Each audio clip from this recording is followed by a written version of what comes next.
Finally ADRE result আহি গৈছে। এতিয়া মই ৰিজাল্টটো চেক কৰিছোঁ। চাওক ইয়াত পোনপ্ৰথমতে আপোনালোকে এপ্লিকেশ্যন নংটো দিব আৰু আপোনালোকৰ পাছপৰ্টটো দি পেলাই ইয়াত লগ ইন কৰি দিব। লগ ইন কৰি দিয়াৰ পিছতে ইয়াত চাওক ৰিজাল্ট ইতিমধ্যে আহি গৈছে। Finally ADRE grade 3 and grade 4 পদৰ ৰিজাল্ট আহি গৈছে। আপোনালোকে যিকোনো এটা লিংকত ক্লিক কৰিয়ে এপ্লিকেশ্যন নম্বৰ আৰু ডেট অফ বাৰ্থটো দিয়ে আপোনালোকে চাব পাৰিব ৰিজাল্টটো। এই ল'ৰাজন চিলেক্ট হোৱা নাই।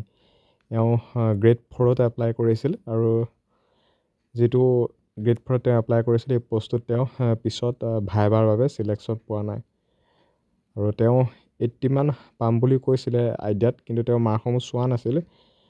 বাৰু যি কি নহওক, যিহেতু 135 মাৰ্কৰ আছিলে যিটো আমাৰ গ্ৰেড 4ৰ পষ্ট আছিলে আৰু তেওঁ গ্ৰেড 4তে এপ্লাই কৰিছিল। এতিয়া ৰিজাল্টটো চাইছোঁ, তেওঁ এতিয়া নেক্সট ষ্টেপটোৰ বাবে কোৱালিফাই হোৱা নাই, অৰ্থাৎ ভাইবাৰ বাবে।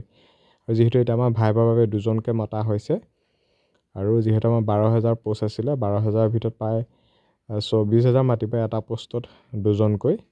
আৰু এতিয়া মই গ্ৰেড 4ৰ যিহেতু ৰিজাল্টটো চালোঁ, এপ্লিকেশ্যন নম্বৰ আৰু ডেট অফ বাৰ্থটো এপ্লিকেশ্যন নম্বৰৰ পিছত যিটো আমাৰ পাছপৰ্ট আছে সেইটো কাৰোবাৰ ডেট অফ বাৰ্থ হয়, কাৰোবাৰ বেলেগে যিটো পাছপৰ্ট দিছিলে সেই পাছপৰ্টটো দিয়ে চাব পাৰিব। গ্ৰেড 4 হওক বা গ্ৰেড 3 হওক আপোনালোকে আপোনালোকৰ ৰিজাল্টটো চাব পাৰিব। বৰ্তমান আজিৰ তাৰিখত ৰিজাল্ট দিয়া হৈছে এডিআৰই। এই ল'ৰাজন নেক্সট ষ্টেপটোৰ বাবে চিলেকশ্যন পোৱা নাই, অৰ্থাৎ ভাইবাৰ বাবে। আৰু আপোনালোকে কেনেকৈ চাব পাৰিব মই কৈ দিছোঁ, ভালদৰে মন কৰিব। মই আকৌ এবাৰ দেখুৱাই দিছোঁ কেনেকৈ আপোনালোকে ৰিজাল্টটো চাব পাৰিব। আপোনালোকে এইটো দেখিছে, মই ডেছক্ৰিপশ্যনত যিটো লিংক দিছোঁ সেই লিংকটোত ক্লিক কৰিব, নহ'লে slrc4.sebaonline.org তেনেকৈ মাৰিলে আহি যাব, বা ডেছক্ৰিপশ্যনত যিটো লিংক দিছোঁ তাত ক্লিক কৰাৰ লগতে এনেকৈ এটা পেজ খোল খাব। ইয়াত চাওক, state level recruitment commission for class grade 4 post. ইয়াত চাওক বিভিন্ন ধৰণৰ লিংক আহি গৈছে। আপোনালোকে অকণ স্ক্ৰল কৰিব। ইয়াত দেখিছে লিংক 1 2 3। মই 1ত ক্লিক কৰিছোঁ। আপোনালোকে এনেকৈ চাব পাৰিব আপোনালোকৰ কোনটো পষ্টত কেনেকৈ এপ্লাই কৰিছে বা কোনটোত এপ্লাই কৰিছে, গ্ৰেড 3 হওক বা গ্ৰেড 4 হওক, ভালদৰে মন কৰিব।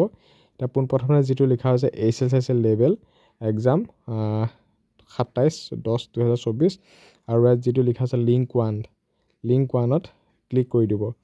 লিংক 1ত ক্লিক কৰি দিয়াৰ পিছতে এনেকৈ এটা পেজ খোল খাব, state level recruitment commission for grade 4 post. ইয়াতে আহি যাব আপোনালোকৰ এপ্লিকেশ্যন নম্বৰ আৰু পাছপৰ্টটো বহাবলৈ।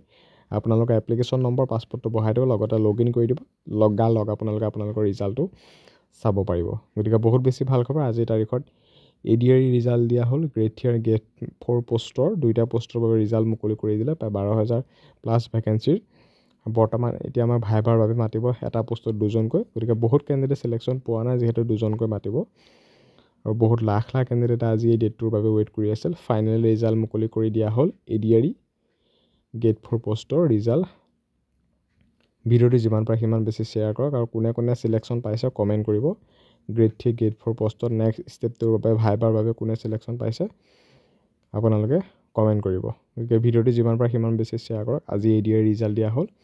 ডেছক্ৰিপশ্যনত দিয়া লিংকটো ক্লিক কৰিব পাব, বা sebaonline.org siteseba.online.org সেবা অনলাইন তেনেকৈ মাৰি দিলে আপোনালোকৰ ৱেবছাইটটো খোল খাই যাব আৰু এনেকৈ চাব পাৰিব।